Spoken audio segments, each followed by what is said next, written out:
Cinema అయితే block buster, అందులో ఎలాంటి డౌటే లేదు.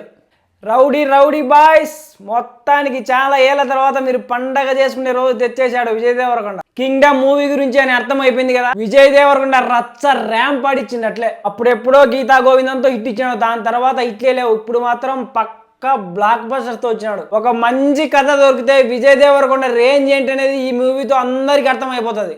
మినిమం 200 కోట్లు గ్యారెంటీగా కలెక్ట్ చేస్తుంది ఈ మూవీ. ఎందుకు ఇంతగా చెప్తున్నా అంటే నిజంగా మూవీ చాలా బాగుంది. ఇక ఈ మూవీ డైరెక్టర్ గౌతమ్ తిన్నమూరి ఈ మూవీని చాలా బాగా హ్యాండిల్ చేశాడని చెప్పొచ్చు. ఎందుకంటే స్క్రీన్ ప్లే ఎక్కడా పట్టు తప్పకుండా, అలాగే హై వోల్టేజ్ మాస్ ఎలిమెంట్స్తో, అలాగే మంచి ఎమోషనల్ సీన్స్తో సినిమాను చాలా బాగా తీశాడు డైరెక్టర్. ఈ మూవీలో అందరికీ మంచి మంచి క్యారెక్టర్లు పడినాయి. విజయ్ దేవరకొండ యాజ్ యూజువల్గా రెచ్చిపోయిండు, రచ్చ లేపేసిండు, దుమ్ము లేపేసిండు. ఇంకా సత్యదేవ్ విజయ్ దేవరకొండ బ్రదర్గా యాక్ట్ చేసిండు, చాలా మంచి క్యారెక్టర్ పడింది మాఫియా డాన్గా. అలాగే భాగ్యశ్రీ హీరోయిన్ కూడా మంచి క్యారెక్టర్. అలాగే మలయాళం యాక్టర్ ఉంటాడు, మన ప్రీ రిలీజ్ ఈవెంట్లో ఒక అతను మాట్లాడాడు కదా, ఆయన కూడా చాలా మంచి క్యారెక్టర్ పడింది అనమాట. ఇంకా స్టోరీ లైన్ అందరికీ తెలిసిందే. ట్రైలర్లో చూసినట్టుగా విజయ్ దేవరకొండ ఒక పోలీస్ ఆఫీసర్గా పనిచేస్తుంటాడు. ఒక ఎమర్జెన్సీ ఆపరేషన్లో భాగంగా శ్రీలంకకు వెళ్లాల్సి వస్తుంది. అక్కడికి వెళ్ళిన తర్వాత ఆయన షాక్ అనమాట. అక్కడ ఉండే మాఫియా డాన్ వాళ్ళ అన్న సత్యదేవి అనమాట. అక్కడికి వెళ్ళిన తర్వాత ఆయనకి ఎలా హ్యాండిల్ చేయాలనో అర్థం కాని సిచ్యువేషన్లో పడిపోతాడు అనమాట. ఎందుకంటే ఒకవైపు జాబు, ఇంకొక వైపు వాళ్ళ అన్నే మాఫియా డాన్. ఆ సిచ్యువేషన్ ఎలా హ్యాండిల్ చేస్తాడు, చివరికి ఏం జరుగుతుంది అనేదే సినిమా అనమాట. చాలా ట్విస్ట్లు అండ్ టర్న్లతో ఉంటుంది సినిమా, చాలా మంచిగా వచ్చింది అనమాట. ఇంకా అనిరుద్ధ్ మ్యూజిక్ విషయానికి వస్తే బ్యాక్గ్రౌండ్ అయితే దుమ్ము దులిపేసిండు. పాటలకు కూడా చాలా మంచి రెస్పాన్స్ వచ్చింది. ఆల్రెడీ సినిమాలో కూడా చాలా బాగుంటాయి పాటలు.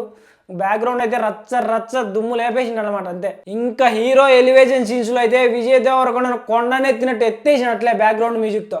ఇంకా మూవీలో యాక్షన్ సీక్వెన్సెస్ కూడా చాలా పక్క ప్లాన్తో తీశారనమాట.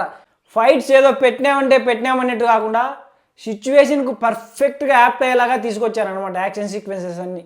సినిమా అయితే బ్లాక్ బస్టర్, అందులో ఎలాంటి డౌటే లేదు. ఇంకా విజయ్ దేవరకొండ లుక్స్ గురించి ఎంత మాట్లాడుకునే తక్కువేనమాట.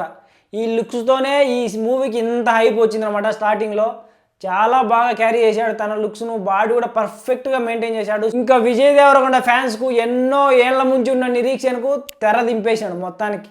ఇలాంటి హీరోకు నిజంగానే మంచి స్టోరీస్ దొరికి చాలా మంచి హిట్లు పడాలబ్బా. ఎందుకంటే ఏ బ్యాక్గ్రౌండ్ లేకుండా వచ్చినాడు విజయ్ దేవరకొండ. సో ఇలాంటి వాళ్ళు ఇండస్ట్రీలో ఉండాలి. ఇంకా ఆ లొకేషన్స్, విజువల్స్ చాలా హై రేంజ్లో ఉంటాయి.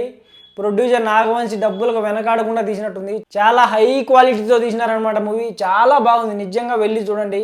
నేనైతే 4.5 ఇస్తా 5కు రేటింగ్ ఈ మూవీకి. ఫైనల్లీ కింగ్డమ్ మూవీ చాలా బాగుంది. విజయ్ దేవరకొండ బ్లాక్ బస్టర్ కొట్టేసిండు. తప్పకుండా వెళ్ళి చూడండి. నేను కూడా ఇంకొకసారి వెళ్ళి చూస్తా. బాయ్.